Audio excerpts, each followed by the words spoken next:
So welcome back to my channel.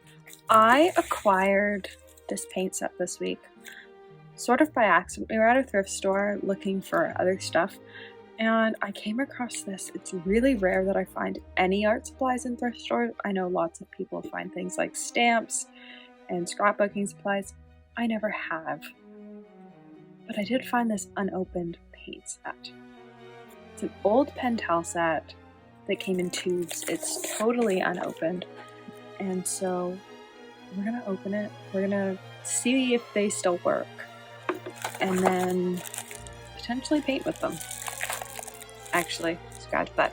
If I can get paint out of tubes, we are going to attempt to paint with them.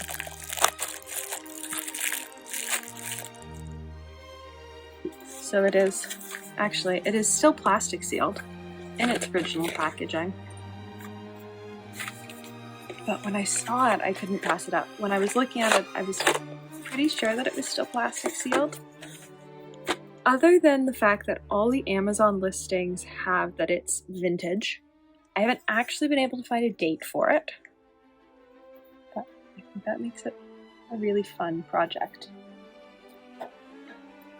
In the early days of my Instagram account, there was a lot of cheap versus expensive comparisons, but I haven't done one in a very long time.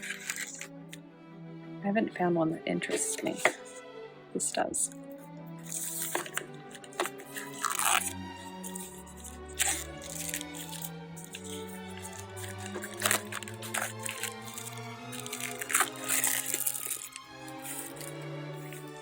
So, their features are pure, brilliant, transparent colors, dry evenly, will not crack or flake, consistent stability, fade resistant, to get transparent effect, use more water, and to get opaque effect, use less water.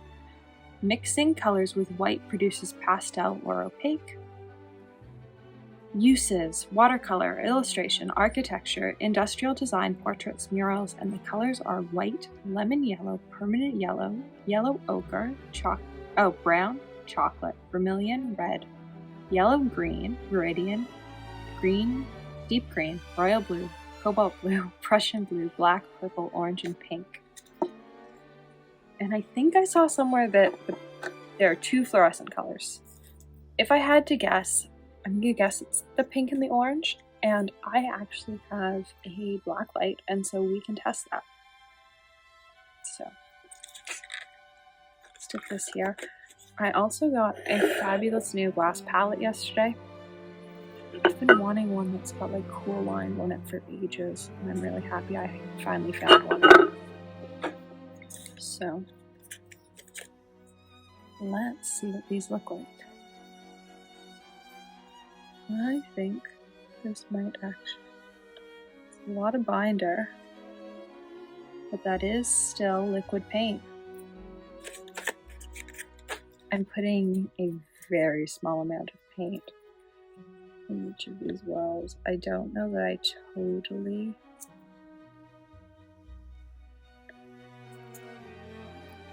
trust paint to still work as well as it should, but so far it's got like the right consistency. I'm actually going to try massaging this tube like I would with a more expensive tube when it's got binder issues.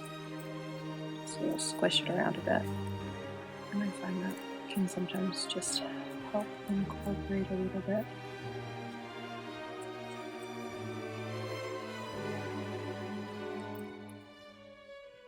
I haven't actually tried the Pentel paints. I've seen their paints in a bunch of places, but I don't have student grade in my palette anymore, so I didn't purchase them. But for $4, including a bunch of Sharpies,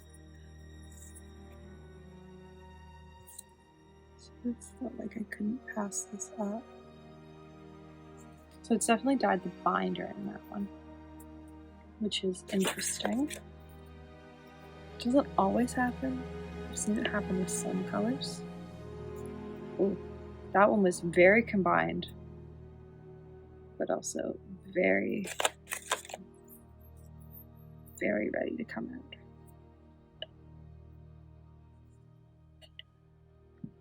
is hard.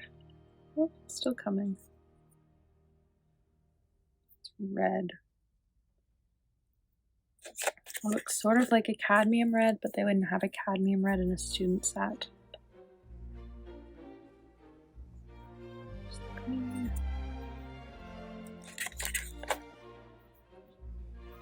We are going to run out of space.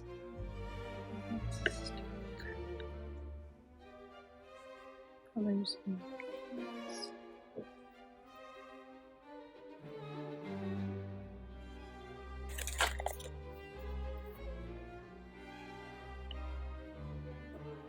Oof.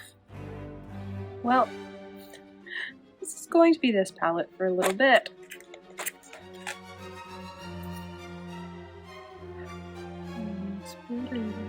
Yep, you're going to explode. I wonder if all the blues are going to explode. I also would say that's not a royal blue. That's like a cerulean blue. Royal blue in my mind is a lot darker. Oh, the cobalt did explode. It also doesn't have like a warning that it contains actual cobalt. So I'm not sure if it's actual cobalt or like a cobalt hue. I think it also depends on the age of the set. Like there isn't actually any pigment information on any of these. So I'm going to treat them all like they are cadmium and cobalts. So washing my brushes after I use them and stuff. Which I know doesn't really do anything because I'm always painting with more than one color. But in my head, it makes me feel better. Two colors left. Do the orange a little bit, and then do the pink underneath.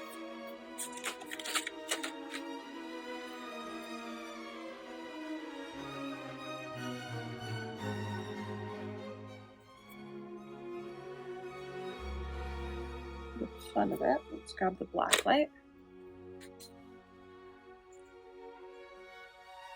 Oh, the pink definitely glows. I've got purple on my hand. So I've got purple on me.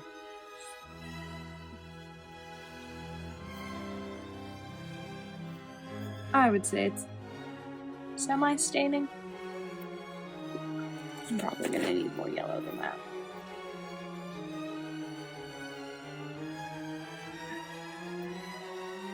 Also realizing I have no white. Didn't open the white. The white is in a big tube, which I appreciate for a set like this, where it's sort of telling you that you can make pastels in opaque colors. I appreciate the fact that they go all out and give you a bigger tube of white. There. Cool. Let's swatch these out.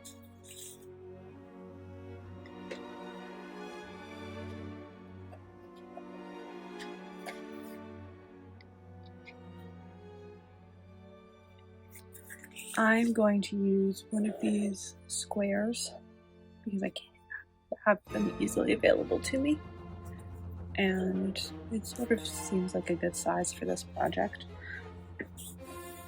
Normally I would be a bit more scientific in my swatching. These are all already wet though, which removes one of the steps when swatching. And okay.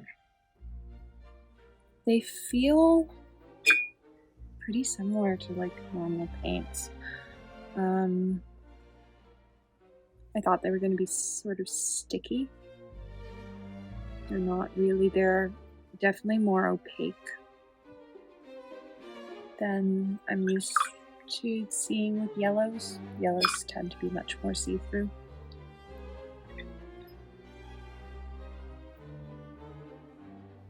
So far, I like their choices of yellows. I really enjoy a lemon yellow. I really enjoy a yellow ochre in a palette.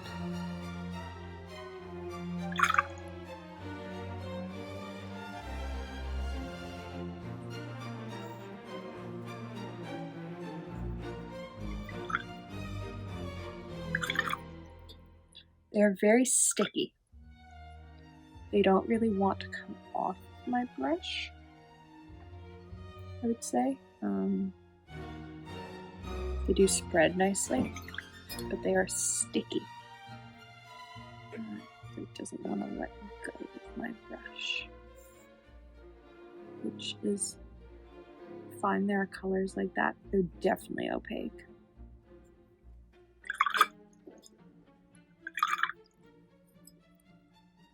Yeah, this is just, it's so sticky. Like, I can't even think of a brand to compare it to off the top of my head. Those paints are really sticky.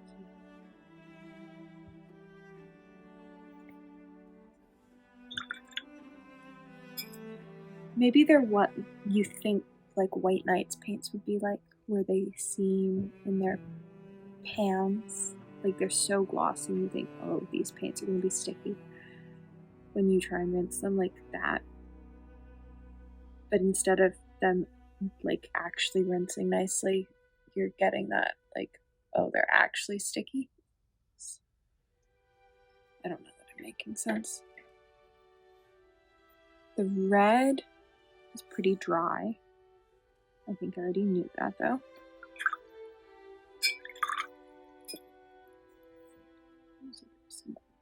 It's better with some water.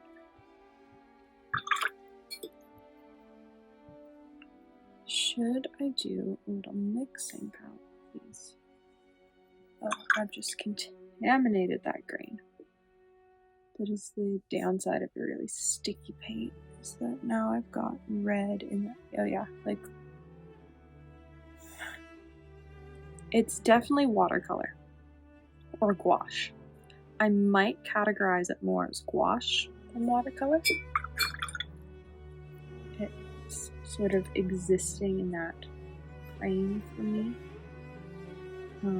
Whereas like traditional watercolors, even like opaque colors, are less opaque than what we're seeing so far.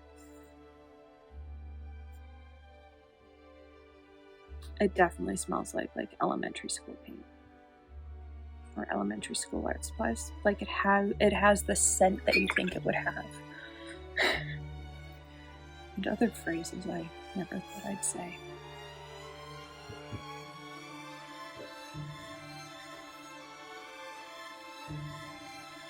Those are like pretty much the same color.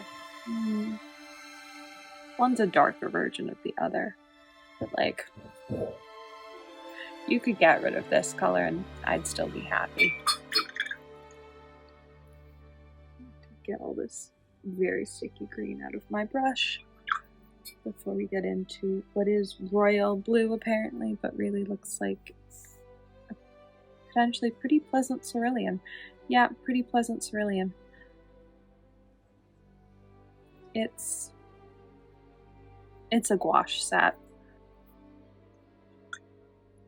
that has some fun special effects to it, but it doesn't mean we're not going to do something cool with it, because one, I have now sacrificed my glass palette to it for the next little bit. I like this blue. And two, I think for a set that was this inexpensive, it actually has some potential. I don't know what color this is. It might be phthalo blue.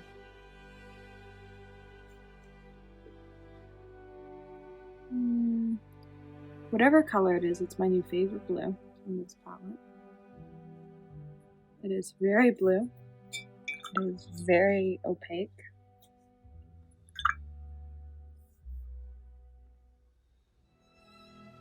And I like it. This is the black. I'm like sort of surprised the black comes up before the purple. Like, I didn't move any of the tubes from where they were set up, just for the sake of seeing how the palette was originally set up. You watched me open it. It's a nice opaque black. I like, the white has started to dry. I really like the white It's hard to find a good ochre plate. Did Pentel in the 80s crack it?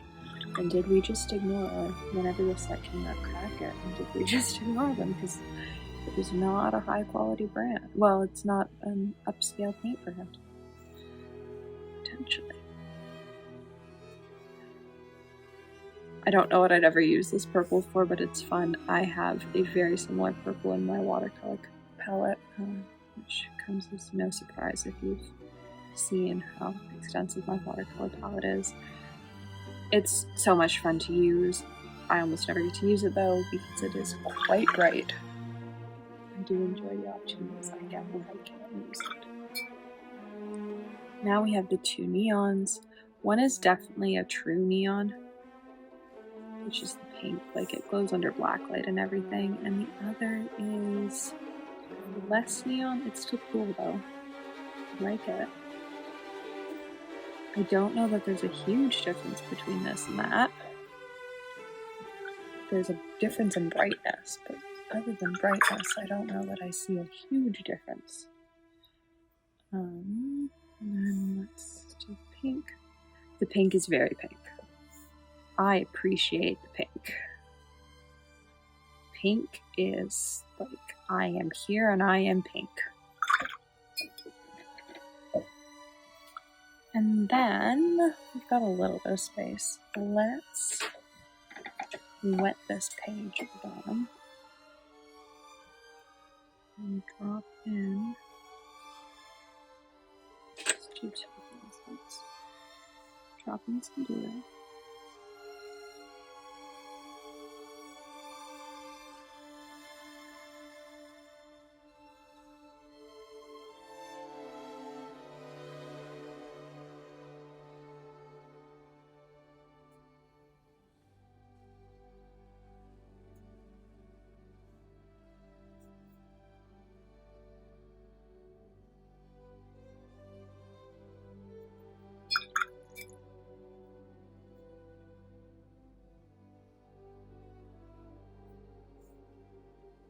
It's so hard to place the smell. Like, it's totally school classroom, like art supply smell.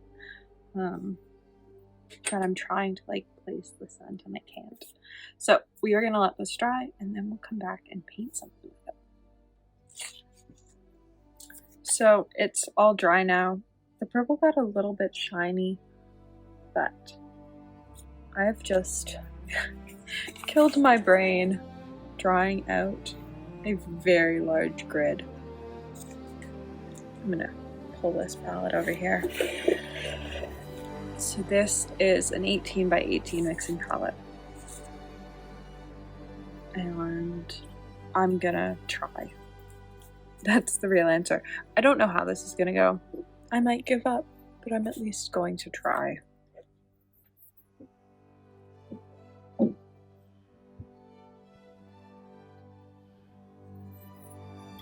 They're going to be very small swatches. They're not going to be super detailed. But I feel like I've got the opportunity to do this. And so I should at least try. I've just done this grid in pencil. I haven't done anything fancy. Sometimes I do and use a stencil. There are so many squares on this though that I just didn't.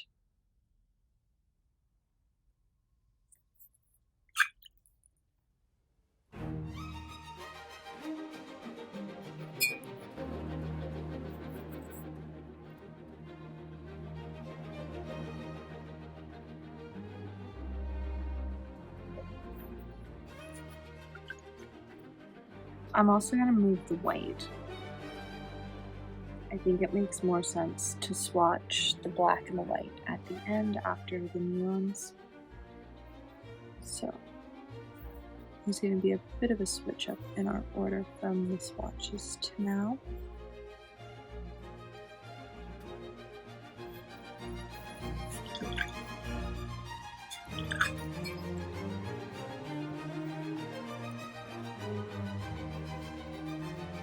so sticky. I'm really struggling to get the color on this brush. Actually, I think I've got this brush clean, and so clean enough. It's a little bit contaminated.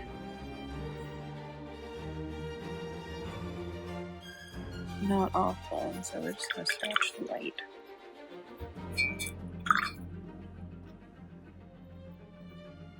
The red.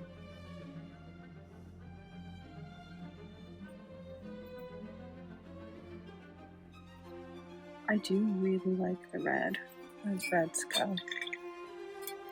And I will say these paints have now been sitting for, say, about 40 minutes-ish. Just while things dried.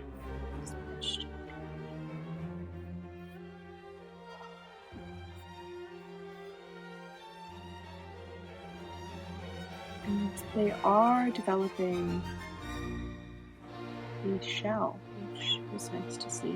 We don't always see inexpensive paints dry down super nicely. So I wonder if these will re-wet nicely.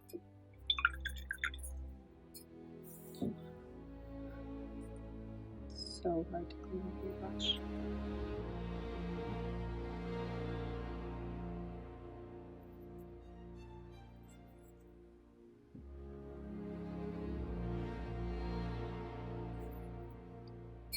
The brushes are going to need a proper clean after this. Actually, you know what? I've got the space, so I'm just gonna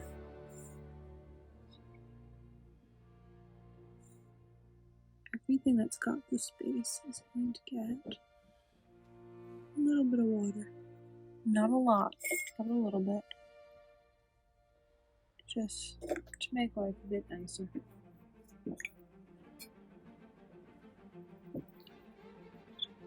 Let's see here.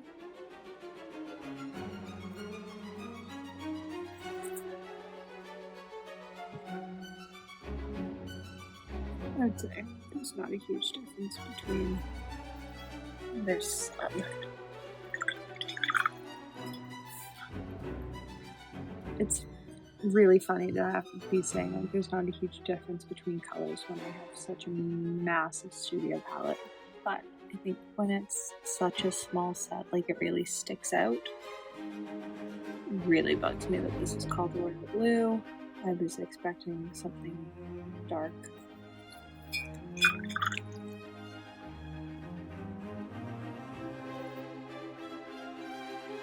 This is my least favorite blue. I think it's supposed to be like a, oh no, it's a Cobalt Blue. It's Cobalt Blue, which I don't mind. I've got a couple. So far the Daniel Smith version is still my favorite, but I have the Da Vinci one and don't hate it.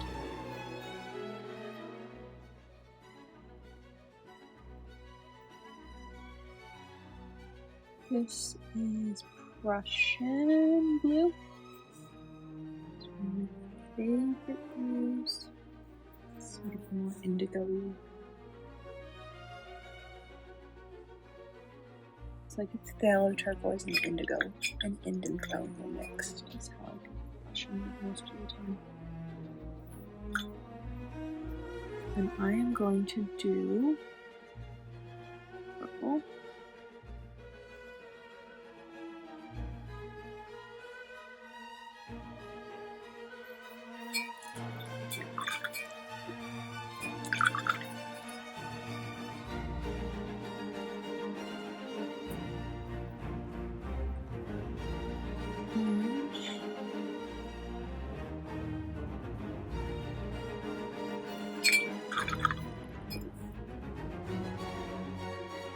Fluorescent pink.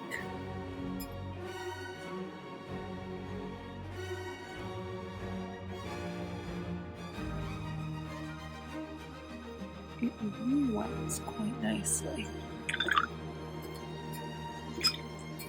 The stickiness, though, is starting to get to me. And then black. Which I think is probably of no surprise, is that the fact that I can't get my brushes clean is what's bugging me most. How do I want to do this on the paper? Okay. We are going to tiny pipette.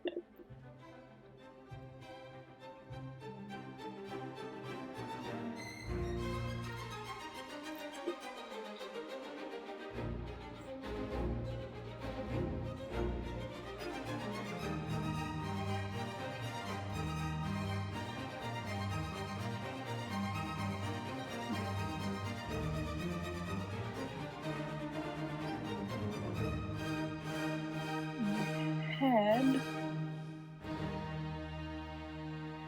I can do this. Nope, there's still black in it. Okay.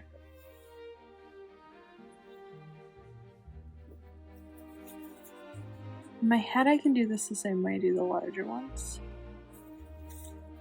where there's a tiny bit of water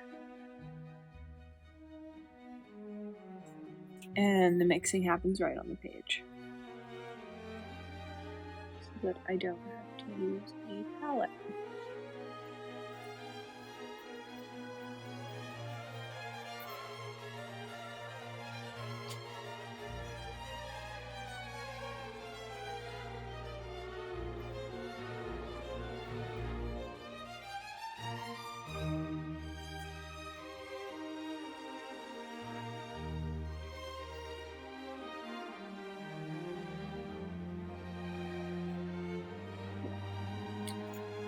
It does work, so now I just have to do filling little dots.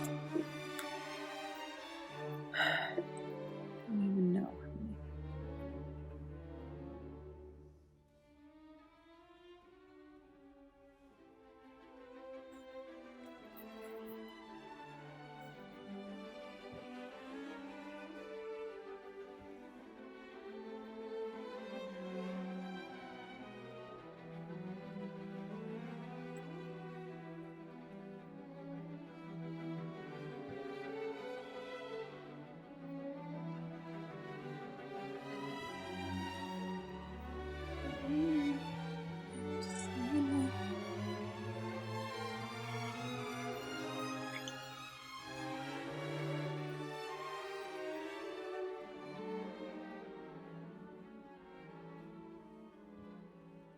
This is not the fancy way to do mixing palettes. I've got other videos where I do them.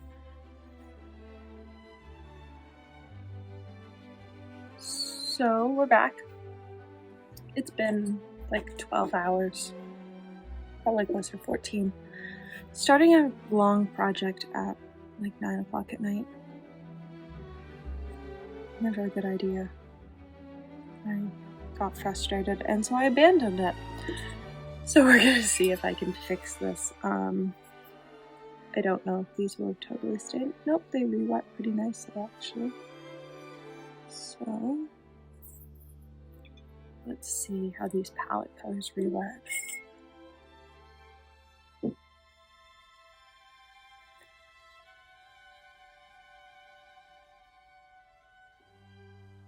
This was going to be like a quick video that I was putting together. Nope, this has now turned into a multi-day thing, but I'm actually sort of enjoying this.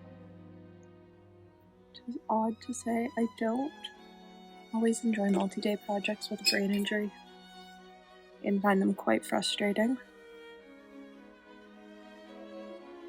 In this case, though, I'm actually having fun. Because I like doing mixing palettes.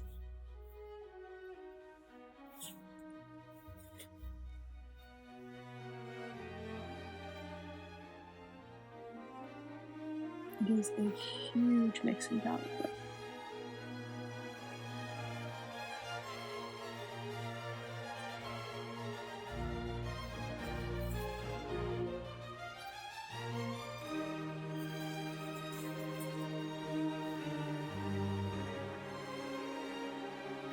I also really like this glass tray as a paint palette. I bought it because it looks super artsy, and I think it was 50 cents or maybe 35 cents. Our thrift store was having a 50% off all kitchen goods sale, and it was in the kitchen section, so it was an additional 50% off. It's tagged price, so I think it might have only been 35 cents, and I love it. It's super cute.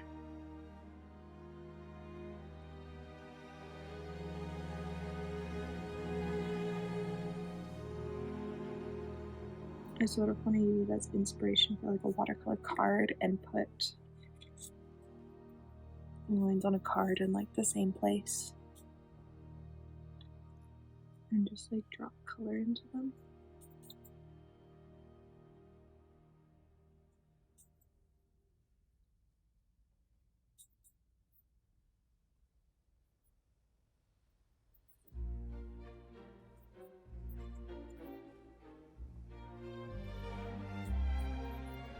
So it's Saturday right now. I started this project on Friday. This video is, if all goes well, going to come out tomorrow.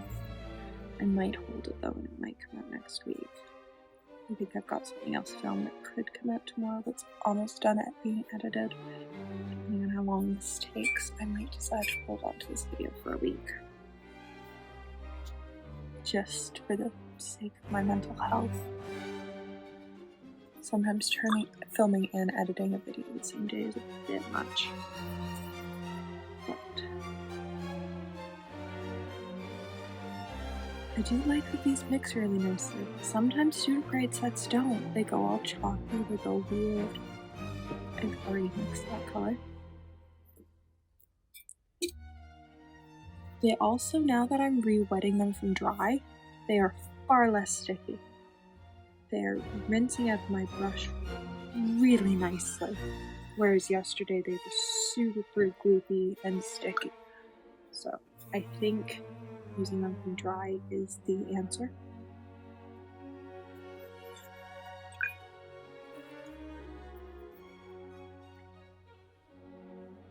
I have, if it is October 1st today, when this video went up, there's currently a poll up for the next handmade paint video, so go ahead and vote. I've narrowed it down to 2 brands from my very expensive handmade palette.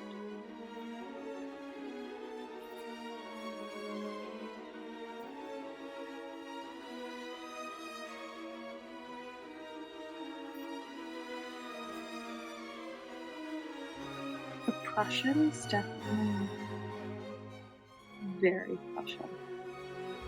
I would say it's the Prussian and the lemon yellow are the most close to like normal Prussian and lemon.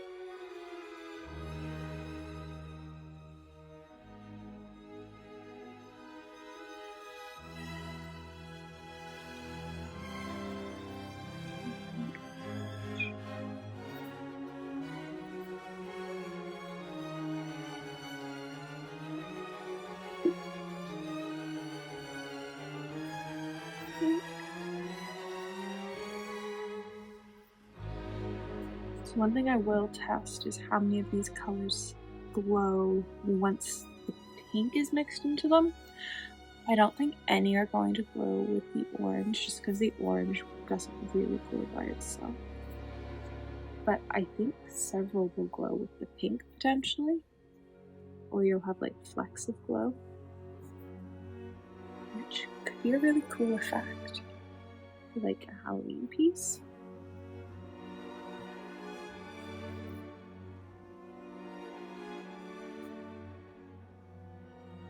Alright, next column.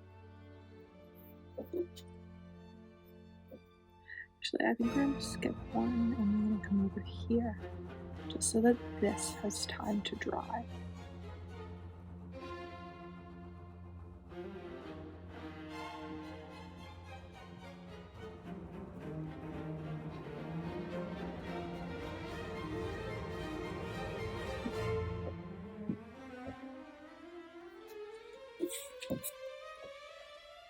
So these are all going to be mixed with yellow ochre.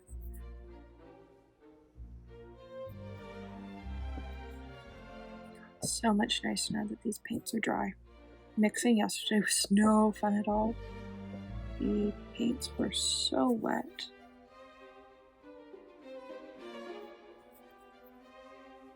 And they just wanted to spread and touch everything and were so sticky. This is far more manageable.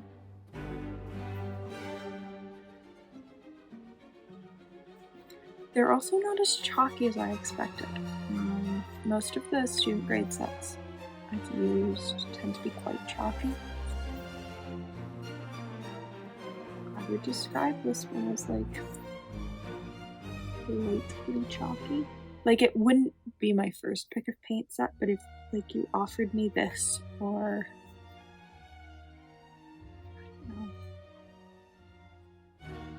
Mungio. I don't love the Mungio paints. I had some in my palette for a while. I would probably choose this. Let me finish this mixing palette, but like at the moment, I'll probably choose this.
This is definitely the lazy way to do these swatches. It's not the way I do them when I'm doing a nice mixing palette. If I'm doing a nice one, like I'll mix separately on a palette. But for something like this, where it's just like trying to figure out what this set can actually do, and it's not an expensive set, I'm just gonna mix on the page. It's what I did in my fall video. Again, it's not my favorite way to mix, but it does work. Where in this case, like, all we're going for is just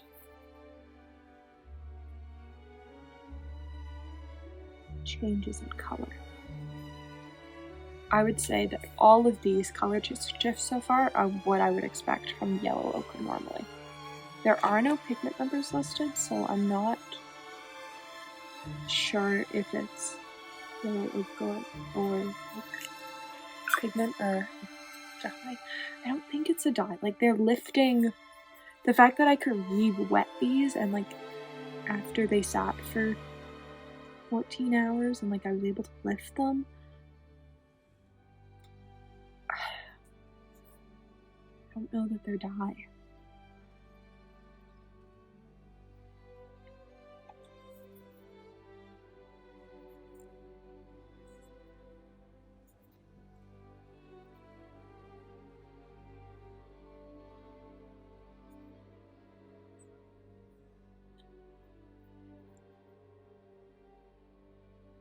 Especially because here, here, here, and here, you are getting the granulation that I'd expect. And I don't know if that's just the texture of the paper or if it's actual granulation. Because if it was texture of the paper, I think you'd see it in other places. So We're gonna have to look at some of the mixes. But I'm wondering if these are actually pigment based. Potentially not the pigments we're used to them being. But if they are pigment based, I think it makes it one of the nicer student grade sets. Which is sort of the feeling I already have.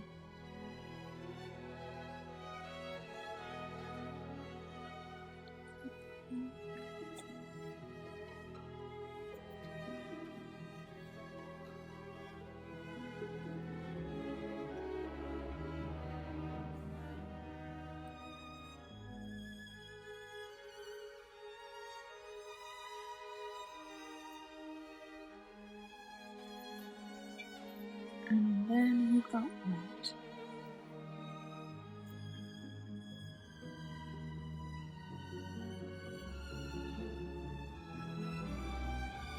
I would say the white's probably my least favorite. It's like not quite gouache and not quite pastel. Skipping the section again. So now we're on to mixing with brown, which isn't, again, not a mix that I normally use. If I'm using a brown in the mix, it's normally Cypress Raw Umber Deep by Roman Small. Let's see how this brown mixes with everything.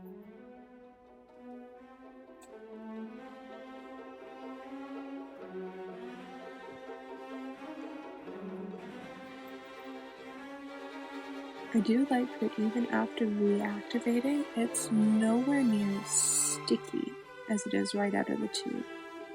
Like now that it's dried, it's lost that initial stickiness, and it's much more usable.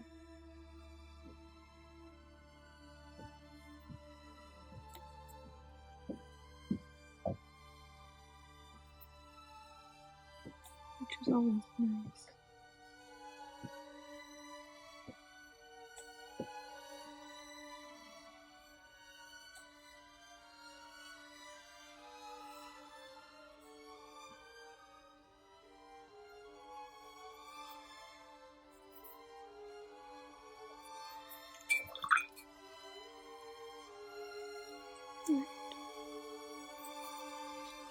A little bit of yellow. A little bit of this one.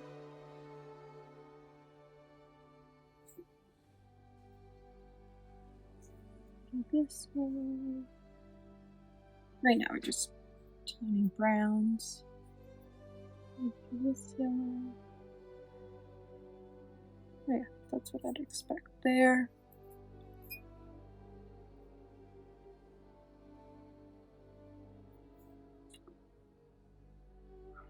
Orange.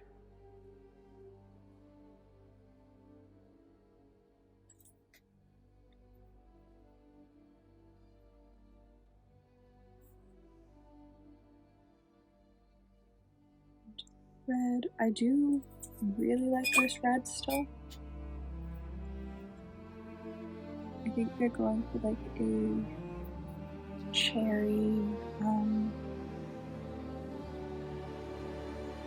reminds me of apricot red.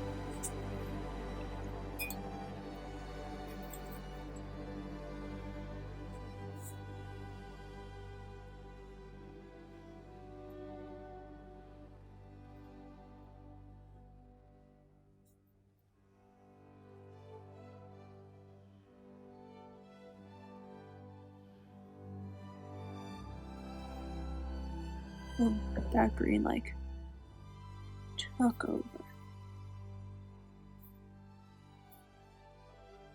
So I'm a green and I'm here. Same with the blue.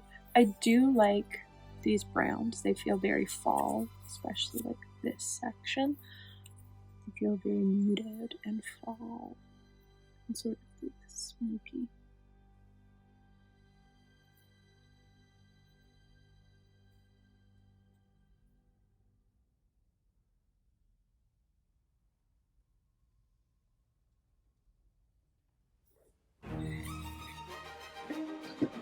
don't even know how many squares this is. It is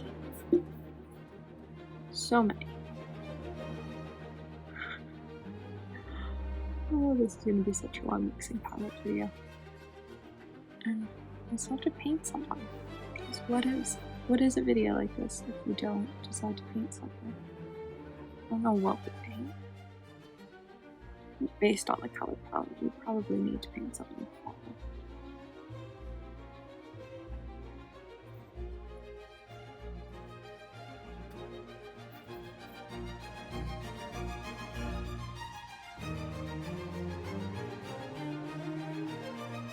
I would say that black likes to take over.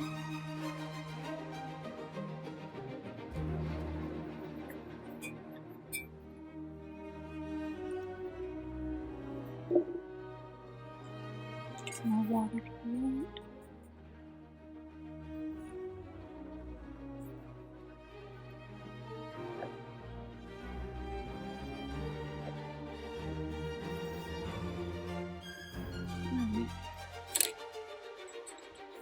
Next one.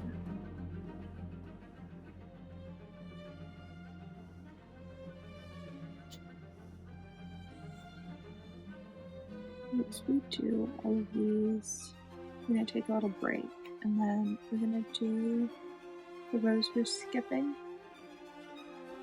just because I want them to stay not mixing with each other.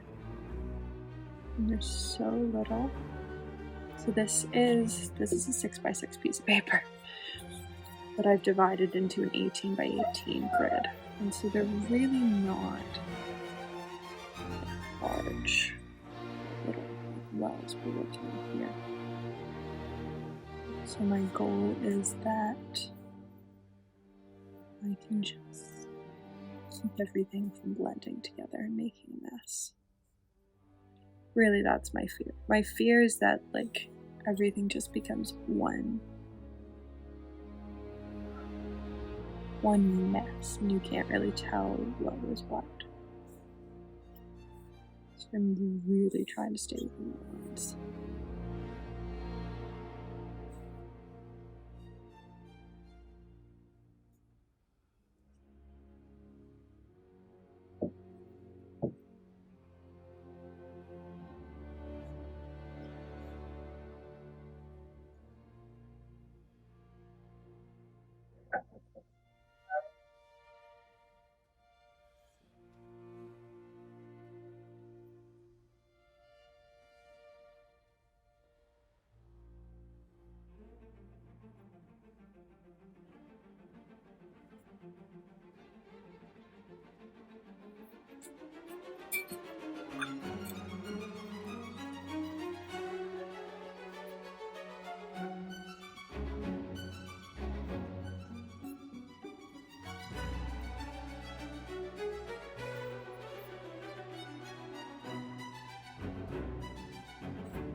Briefly, I'll start with what color is on.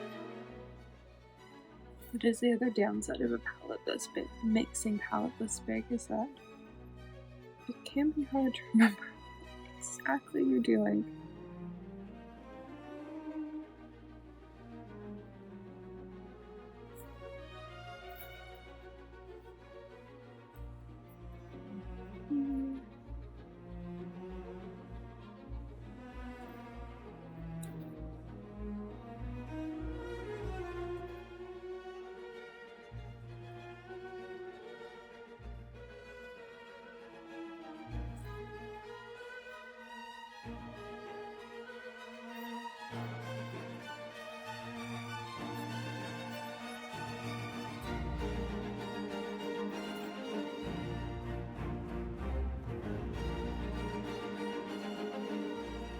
I always love mixing reds with different greens.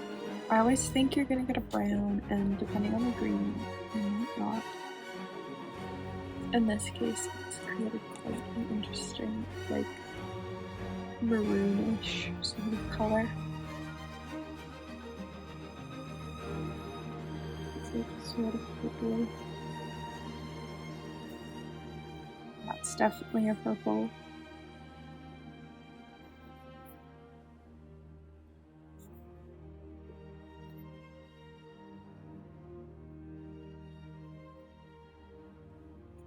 That's a purple.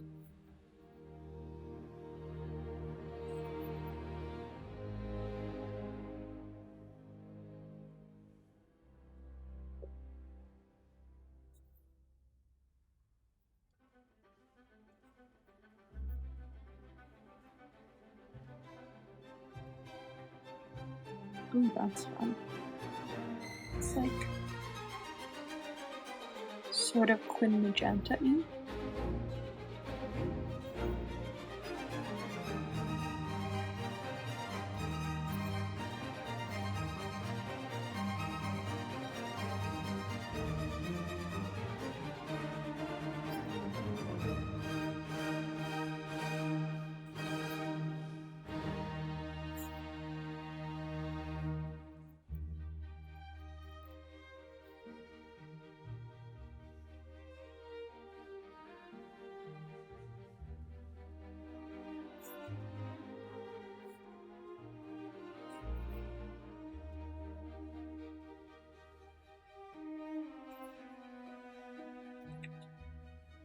Right, on to the next one.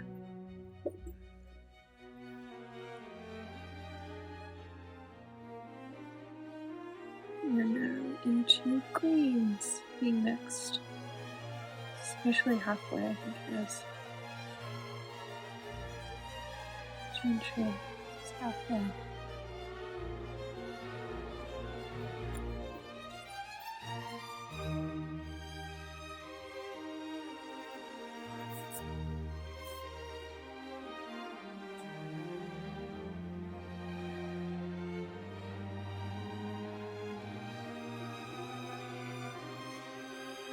Well, halfway of the first half, so really a quarter of the way. But we're going to ignore the fact that it's like only a quarter of the way and call it halfway, because that sounds better than only being a quarter of the way done.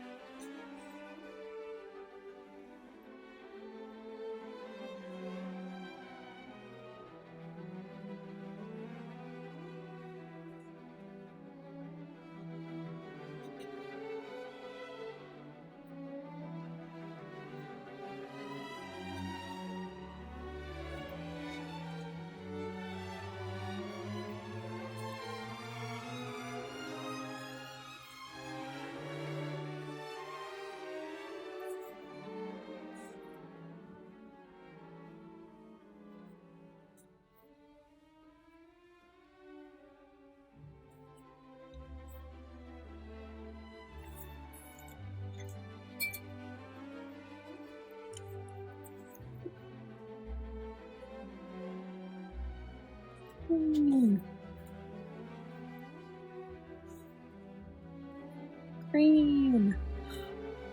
I like that green.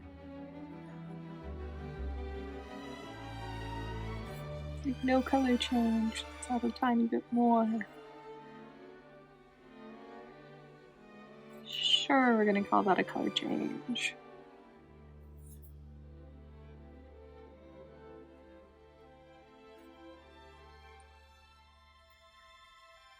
Brown. Mix.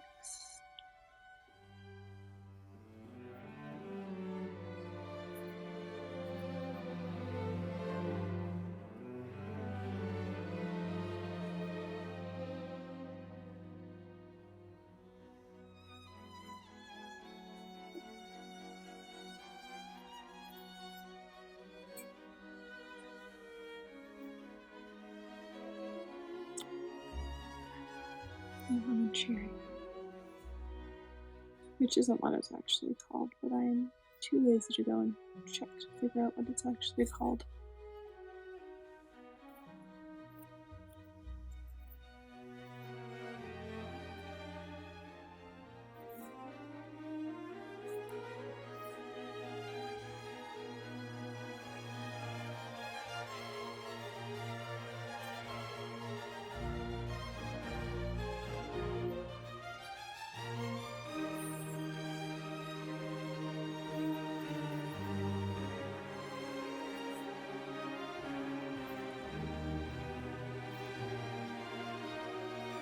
I've also given up on, they're back to being sticky now that they've like sat in water. They were really nice when they were totally dry and I was just activating them with a damp paintbrush. But they are now back to being sticky. They're nowhere near as sticky as they were last night, but they are definitely stickier than they were 20 minutes ago. Yeah, 20 minutes ago works. This is going to be a very long video. Well, the short version won't be as long, but the studio commentary version will be very long. I like posting both versions because I think it's easy to not see the amount of behind the scenes work that goes into videos. And really you only see the filming process in these behind the scenes videos, which is only one part, but I still think they're fun to do. Oh, I really like that color. I'm going to take it too quickly, but I really do like it.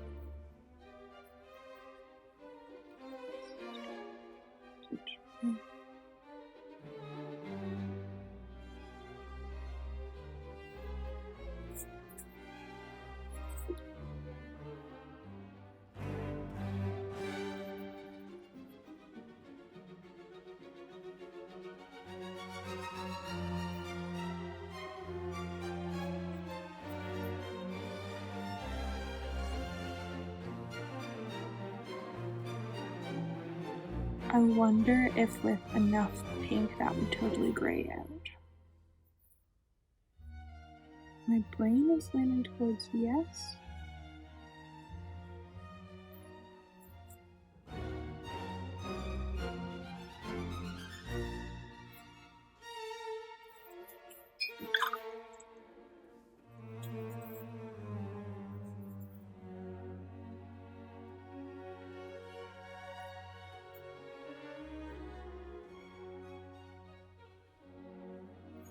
Alright. Next up, we have... Oh, I've got my mini iPad.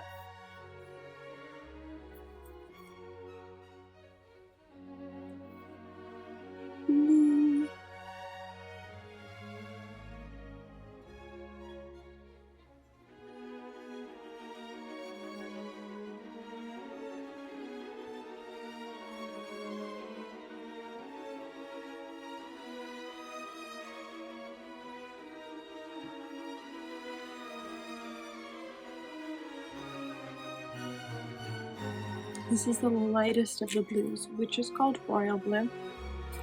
I think it looks more like a cerulean.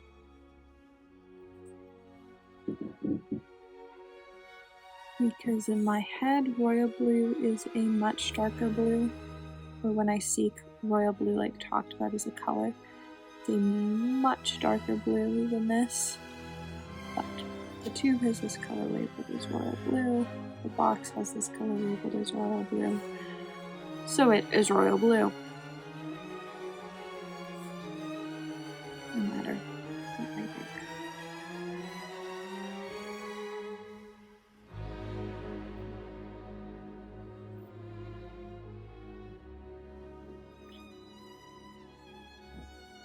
Realizing that I'm doing all this work for a mixing palette that I might never use again.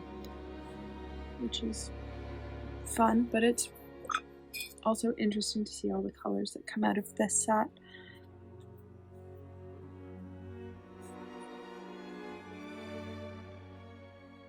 because I had thought that this set was just going to be like most student grade sets, where like stuff wouldn't mix, stuff would look super chalky.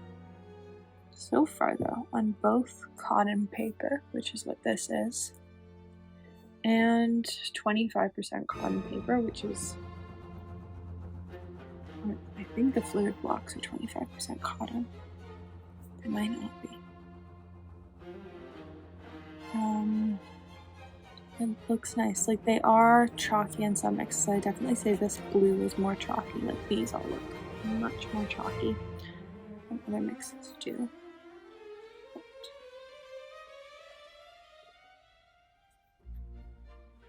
We are making progress. We'll finish this section.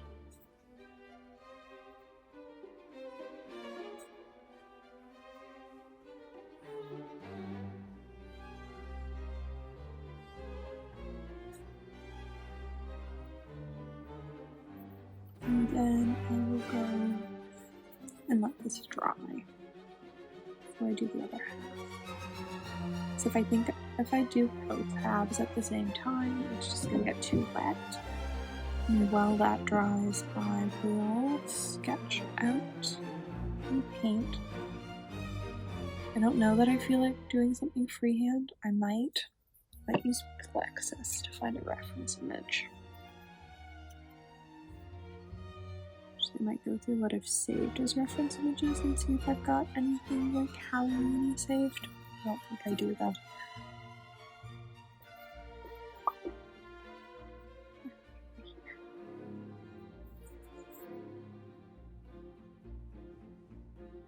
So far, this blue is the chalkiest color we've had, or most opaque. But I think it's just opaque. I don't know that it's actually chalky. It might just be opaque.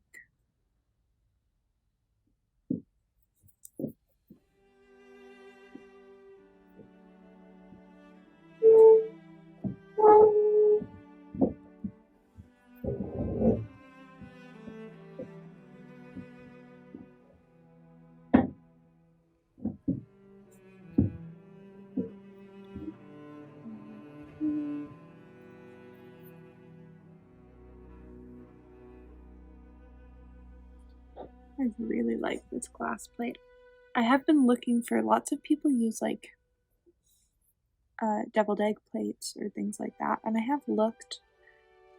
One, I haven't seen any, or the ones I've seen have had like huge chips out of them. So I was really happy when I came across this because I think it's super cute.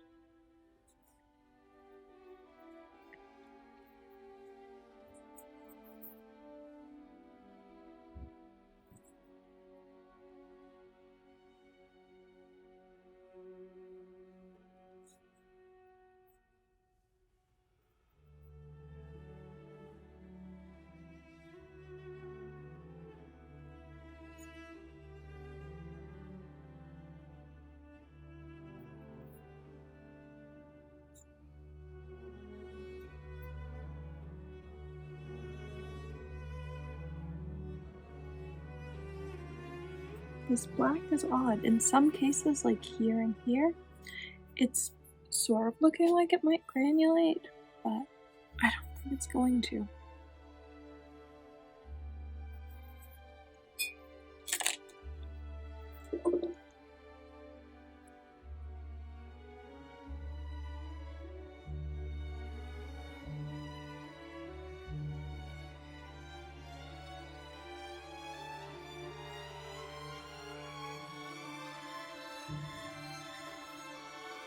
Alright, we are on this blue. We are on Prussian, which is a blue I genuinely enjoy in my palette.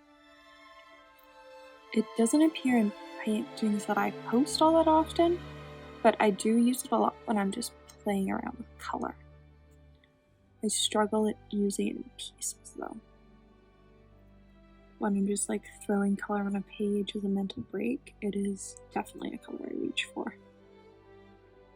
think I've got three different versions of my palette. I've got Daniel Smith, Jackson's, and Cosmic Creations versions. My studio palette.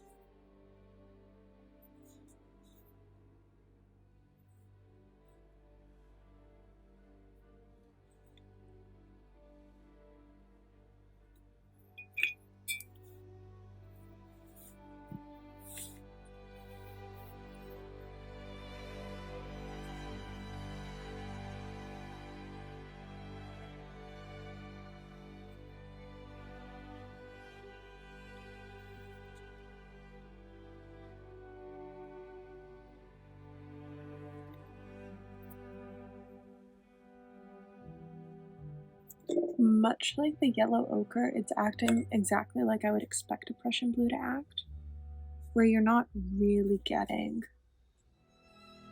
like true greens from it. In a dark version, you're getting more like dark teals, but that's how I would expect it to act. It's how my other ones act as well.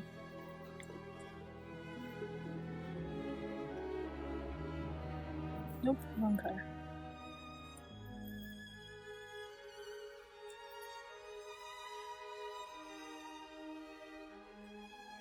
My water blobs were a bit big on this one.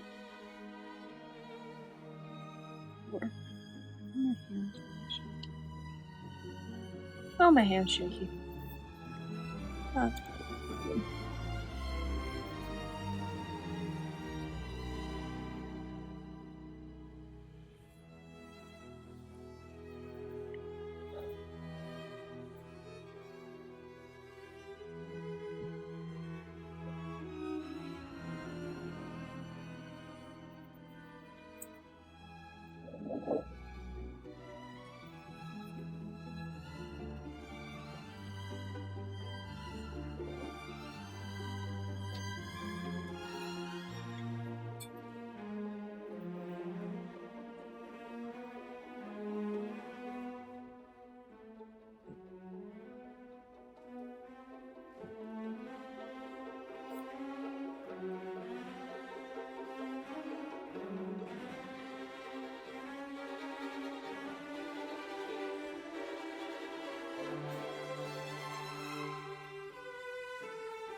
There we go.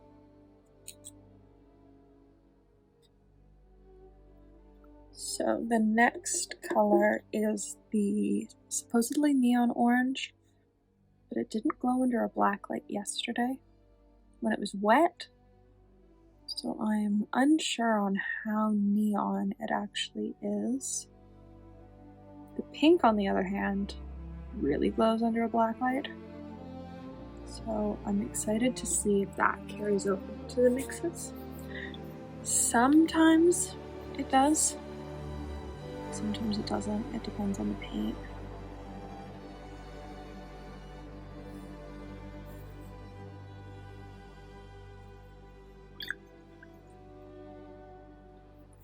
The neon colors also feel harder to activate.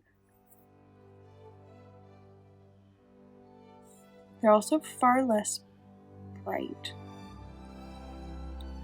Not from the tubes. Yesterday, like you can see just how bright it was directly from the tube. That is not where we are today, now that I'm having to reactivate it with water.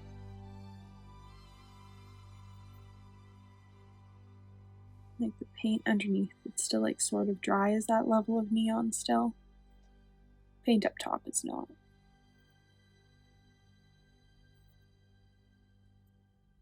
Sorry, the paint underneath, it's still sort of wet. It's the color of neon still.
Here.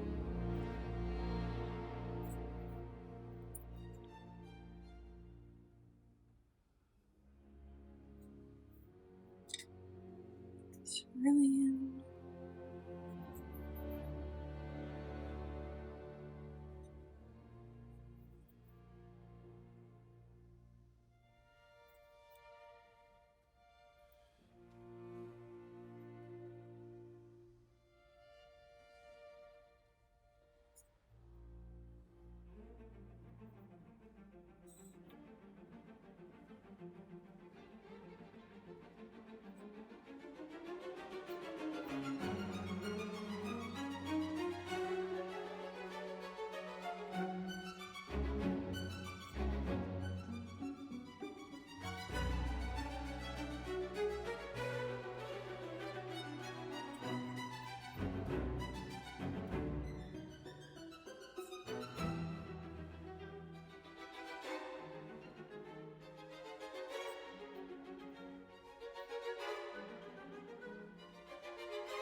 just have black mixes left.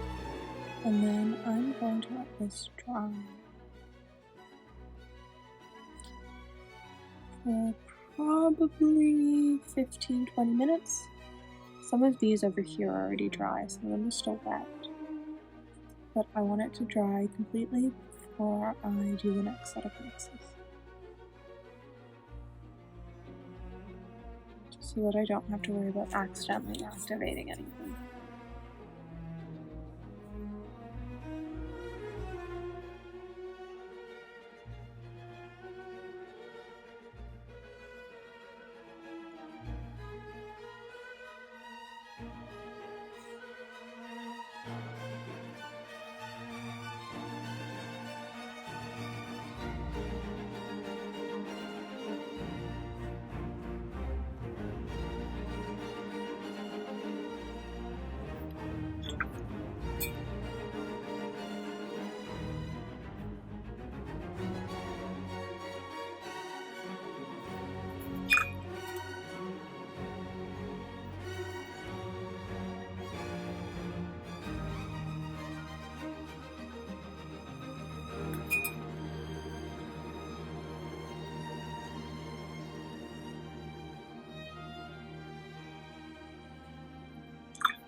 This whole tinting of black thing is always fun. You never quite know which ones are going to work and which ones aren't.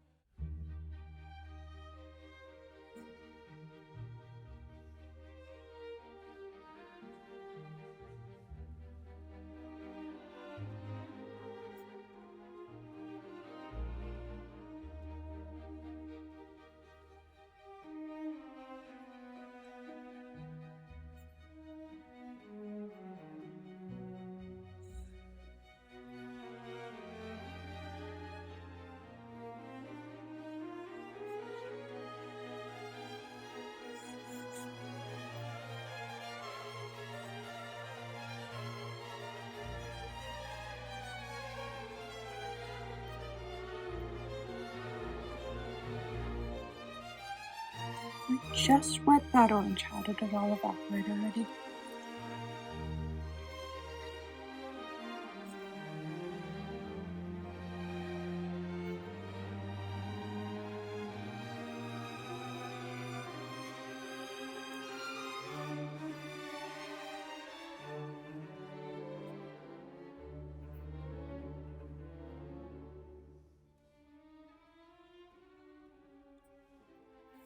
Alright, now we're gonna let it dry.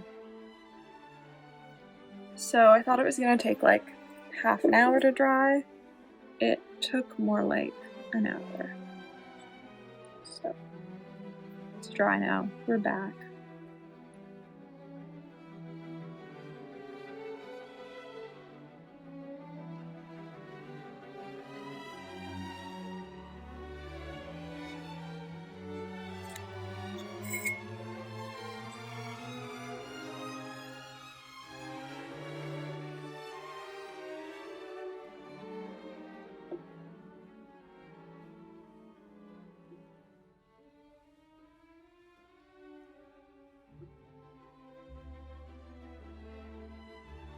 At this point, this palette is an absolute mess. And I'm just like ignoring it.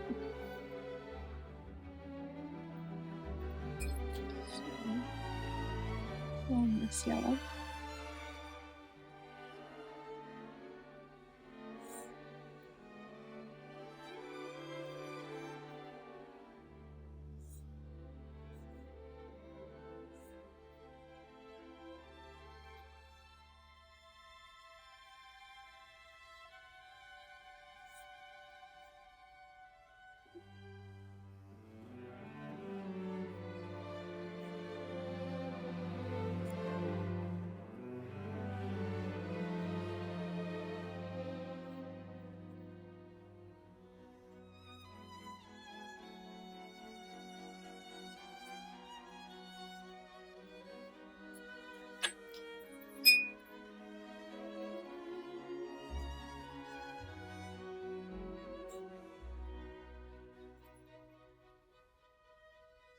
Oh.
That is a huge shift.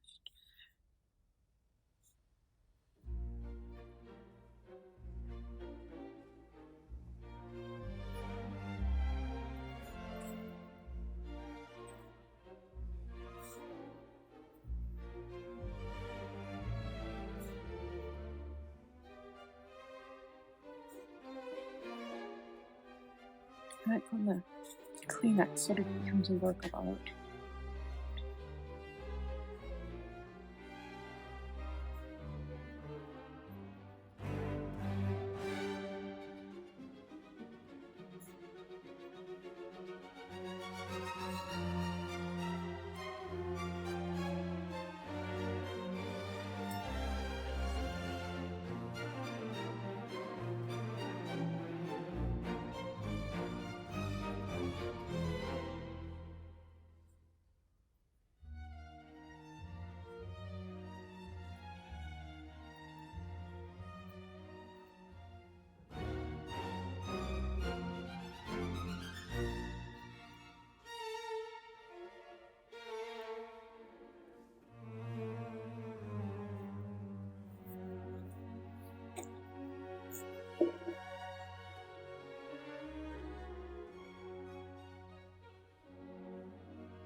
that could have been bad.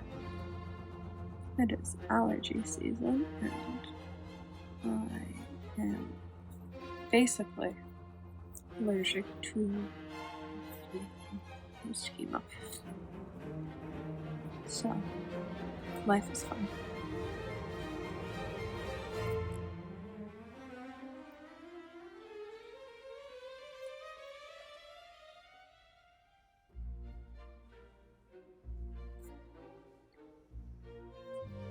Here.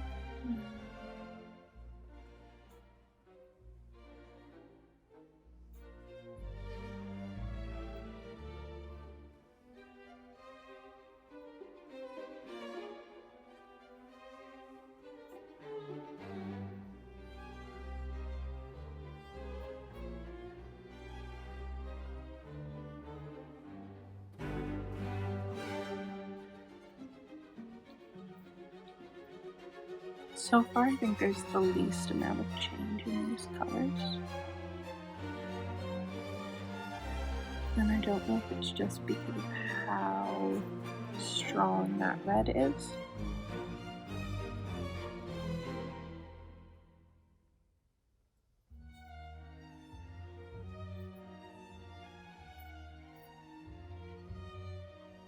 But even with something on like brush, I'm like, there's some change, but there's not. It's not massive.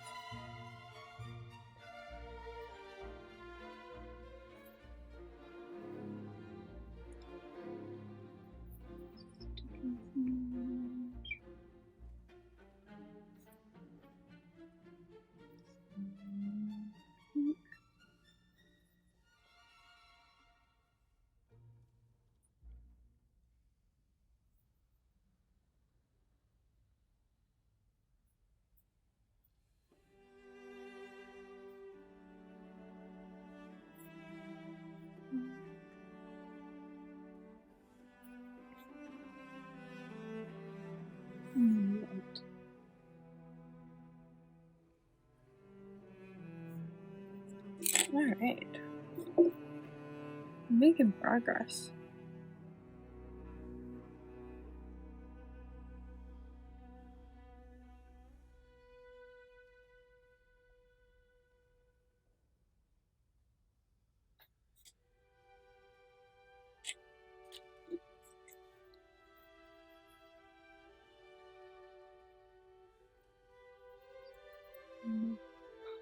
This color. This is like the weird light red, maybe. I don't actually remember what all the names of the colors are at this point.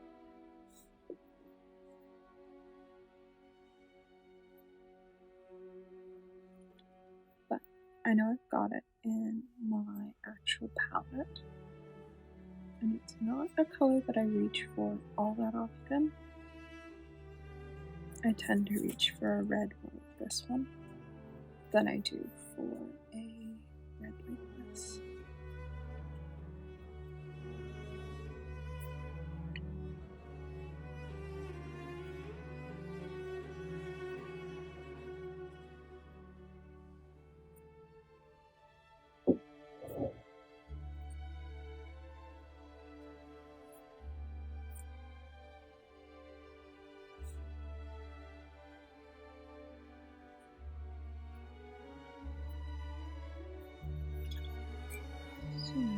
Let's go yellow.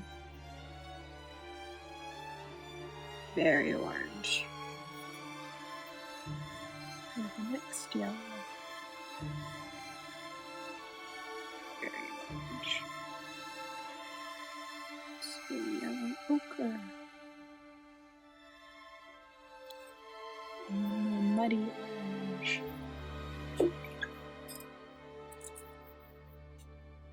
Let's go with this weird red brown.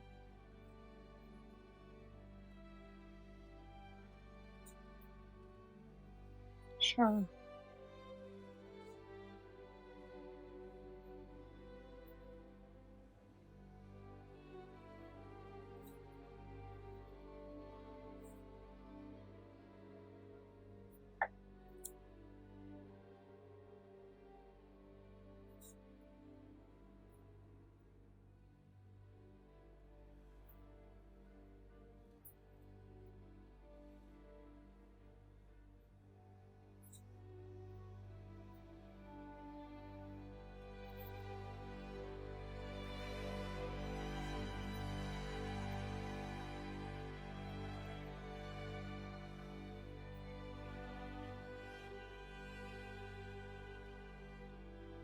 really easy to overrun that green.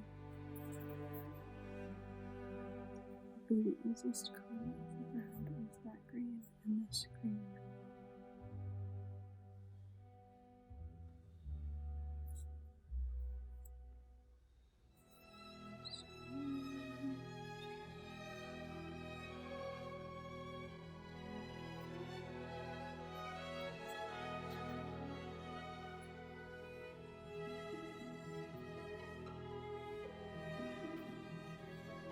Vermilion. It's red. Maybe it's a vermilion hue.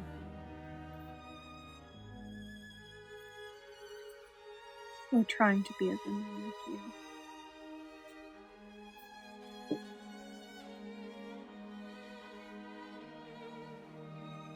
Yep, it is attempting to be a vermilion hue. I would say that's pretty accurate. It's very red orange.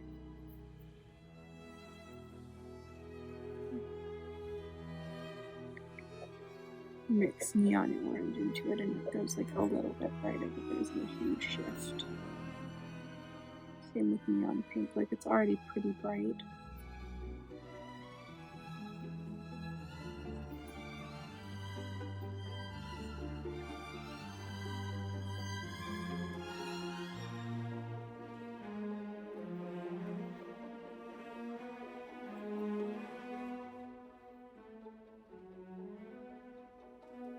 And on white.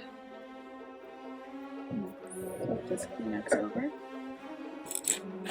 And one side is totally paint covered.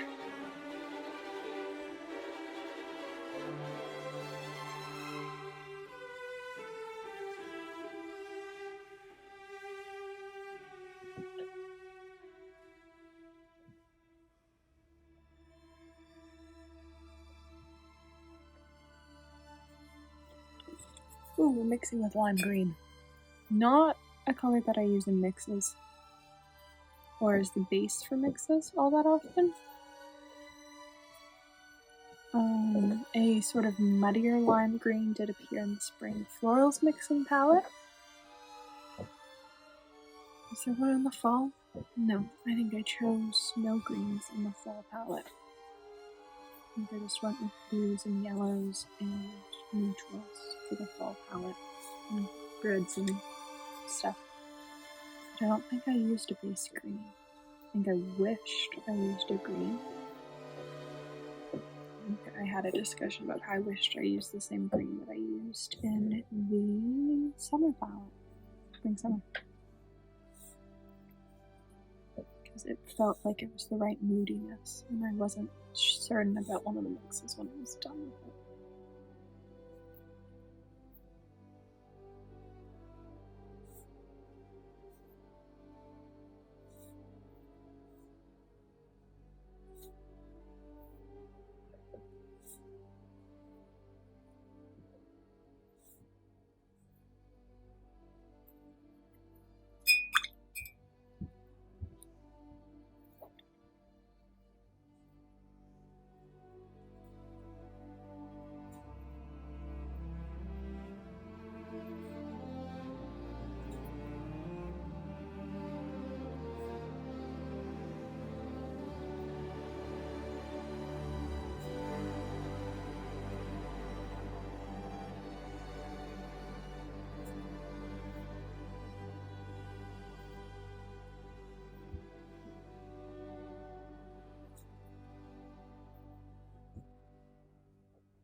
Such a huge mixing palette.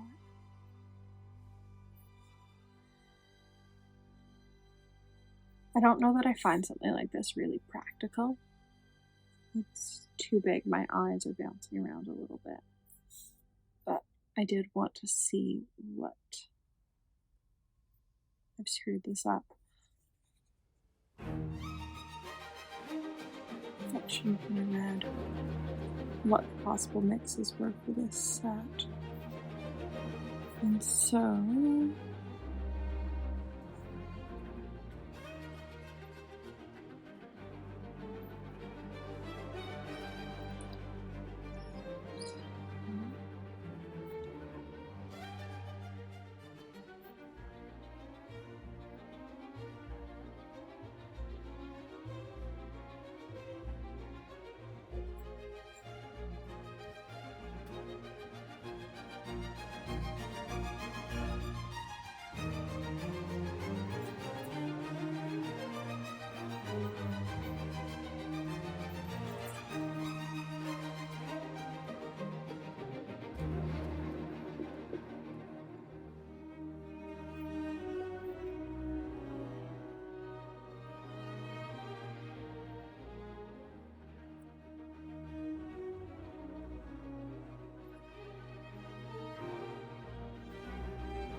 I think the painting is going to get a separate video because I think this video is already over 2 hours long, like the studio cut version, and so I think I'm just going to do a separate shorter video of actually painting with the set,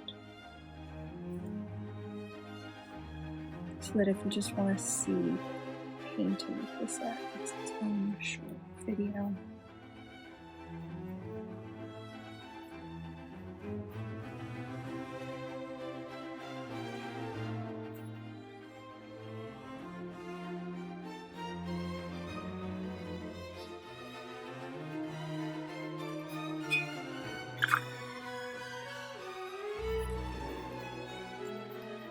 Enjoying my very colorful piece of paper towel. Normally I use a reusable cloth, but yesterday when the paints were really sticky, I didn't want to be wiping them off on the cloth I use for all my really nice paints. So I just grabbed a piece of Kleenex. And I'm just continuing using it today. So I just started to use it yesterday.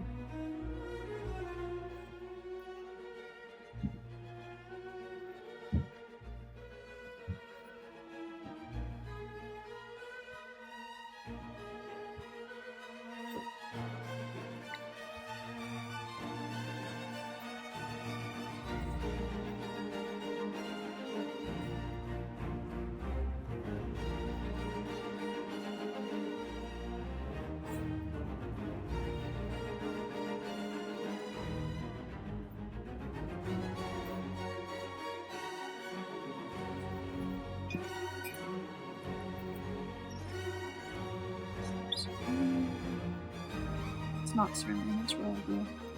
Keep doing that. It looks like cerulean. I am really enjoying how nicely these mix. I'm used to student grade sets not mixing as nicely together, or looking really chalky when they mix.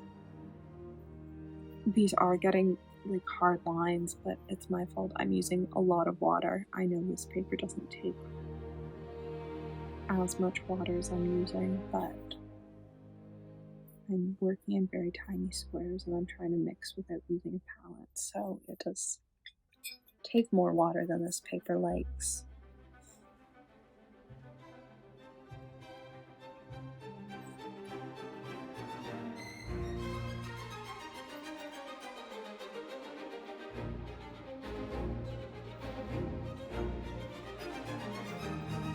I think that indigo might be my favorite mix on this page so far. I never mixed green and purple, so the fact that it's giving me like a true indigo color is really nice. So it does sort of feel missing from this palette.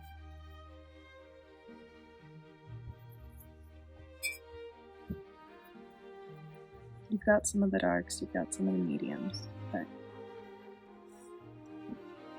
there are some of the other colors that I put in.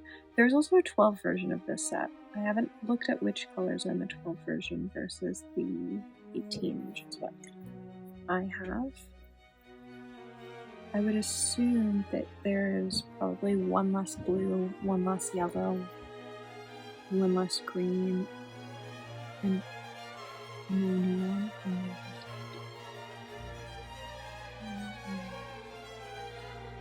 That's still 14. Let me guess, I don't know.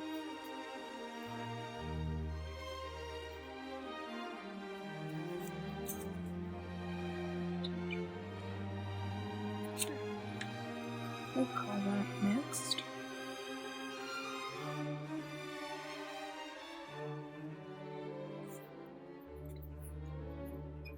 I also surprisingly really like the pastels that we're getting along the bottom.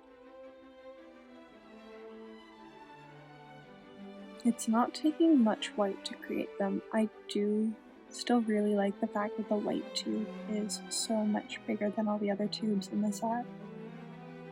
I have a giant tube of white gouache in my kit for personal painting. So I like the fact that they realized that you were going to need white to create opaque or pastel, like the instructions say, and so they went, let's give you more white than any other color. Though, as whites go, it's taking very little to really change colors.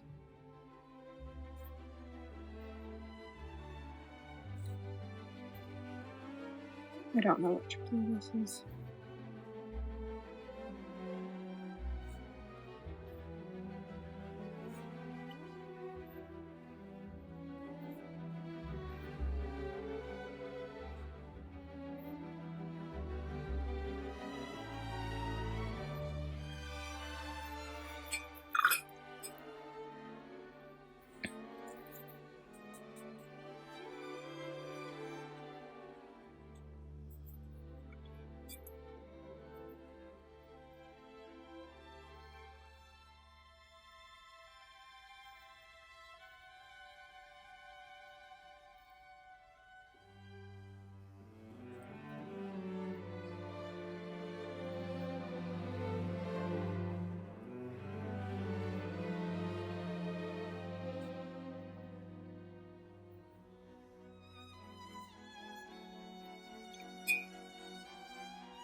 Now that the sheet's so busy, it's so hard to keep track of what's next. With my brain injury, I'm sort of losing my place.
I think this is the longest a mixing palette has ever taken me.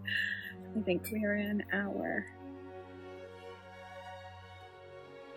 I think we're in hour 4 between drawing the lines and now painting.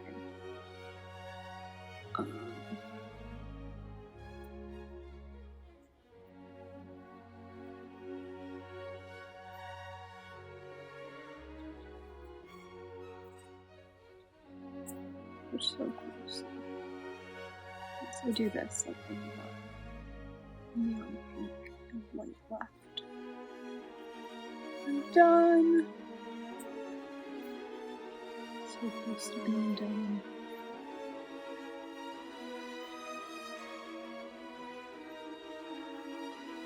I almost wish I'd left the center and centers empty.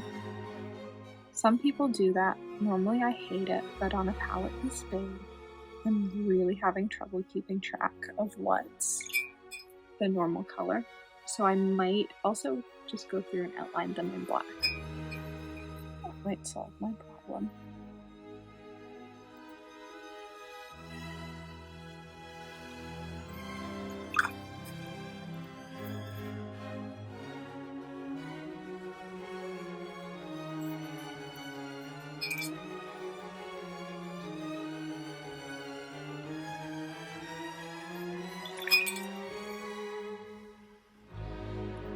That's the wrong color.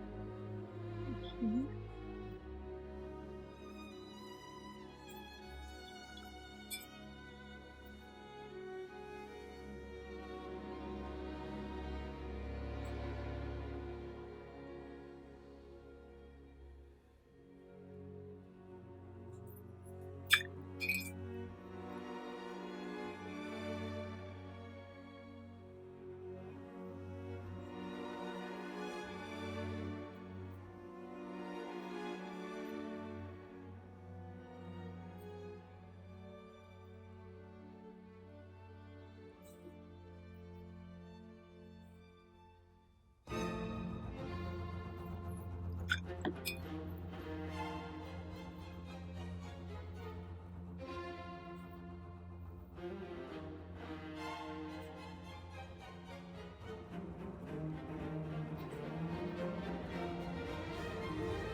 That's the wrong color.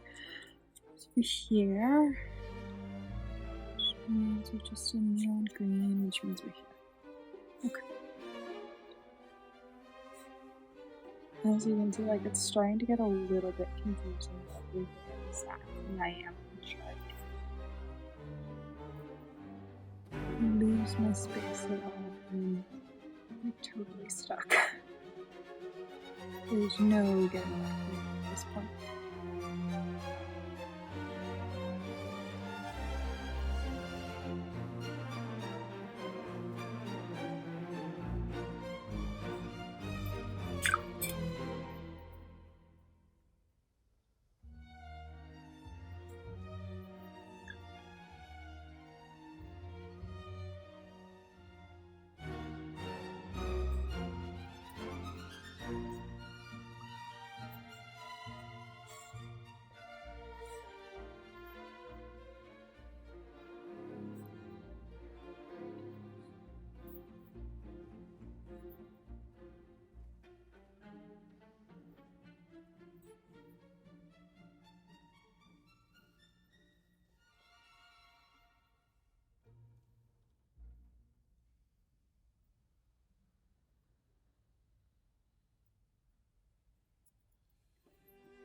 The water in the pink seems to be evaporating so quickly.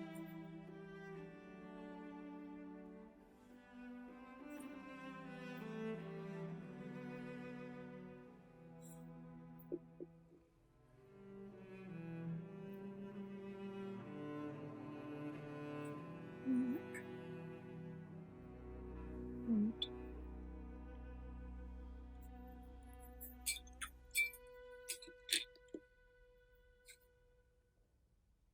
So close.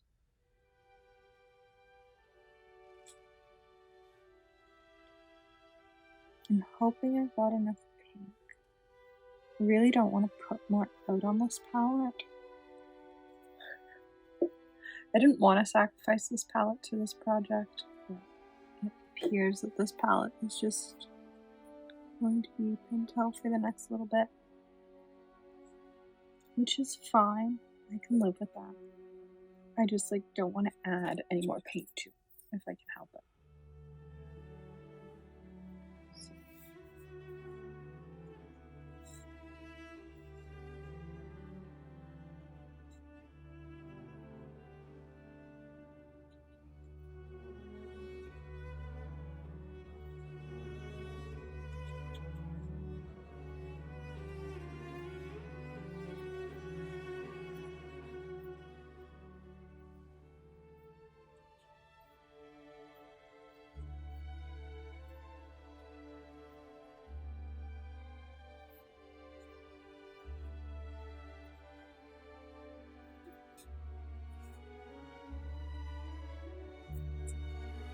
Oops.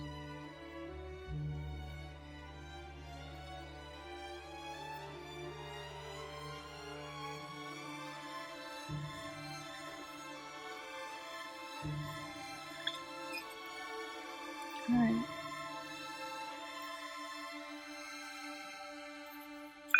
Yellow. Yellow.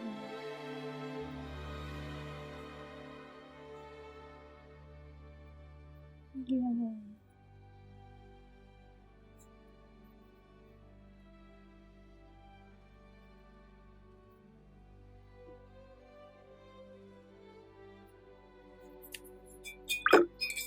Weird pinkish color.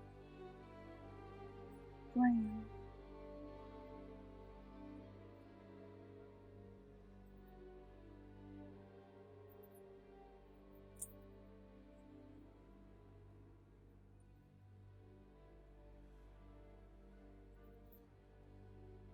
Red.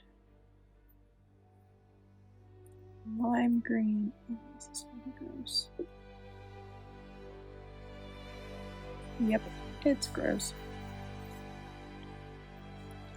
Light green. Which is also going to be gross, but potentially not as gross. Except that it consumed all the pink, so now we're having to add more pink.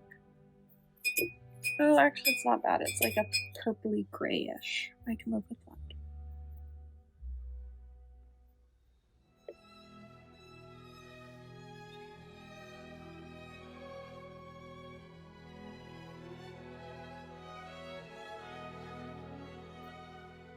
Purpley grayish.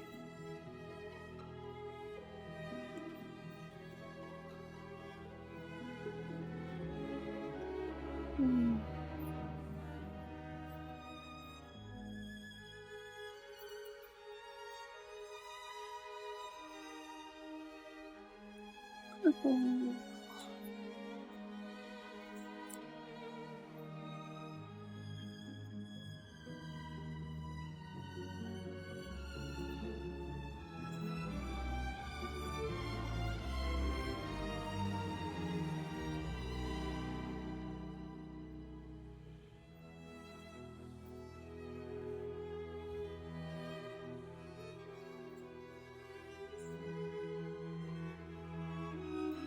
Purple.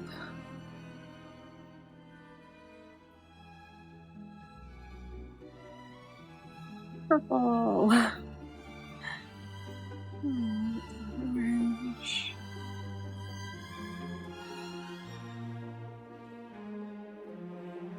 Not purple. Some black.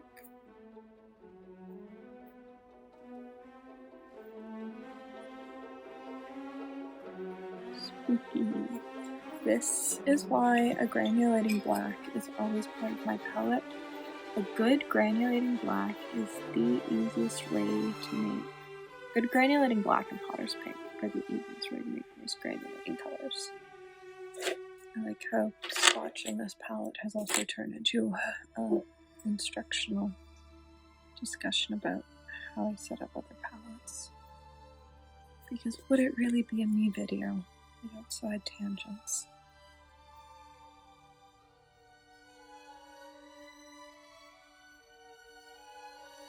The answer is no.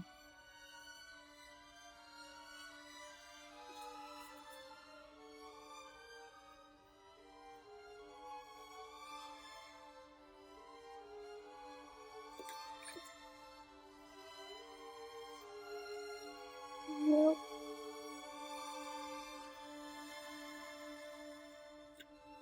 Maybe once we get down to it, it'll be dry.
I can't believe the flagpoles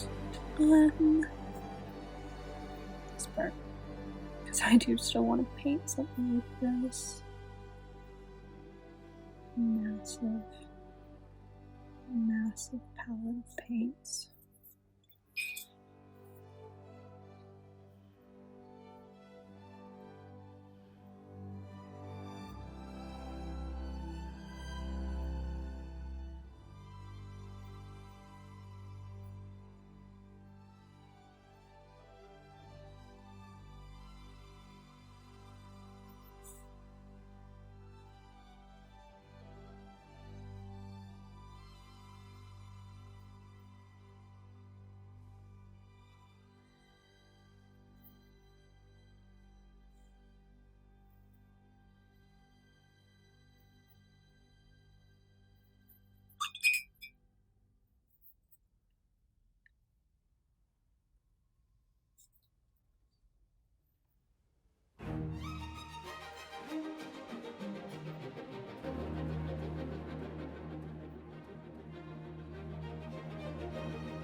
Oh, I've just contaminated all my pink. It's a good thing we're almost done.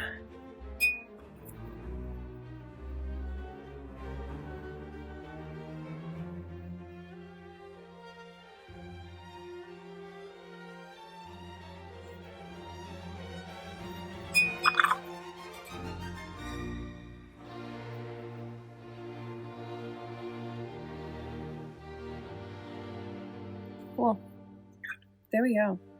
There's an absolutely massive mixing palette. So I've added lines, and it is much easier to see what the original colors are now that they're outlined in black. I think I've found the reference image that I'm going to use, but it's definitely going to be a part 2 video, just because this video has been so incredibly long up till this point. So if you've watched all of part 1 in this studio version, thank you for watching. It's definitely a lot longer than I thought it would be, but I think it was a lot of fun to do the mixing palette with it because it gave us an idea of what the colors could be like.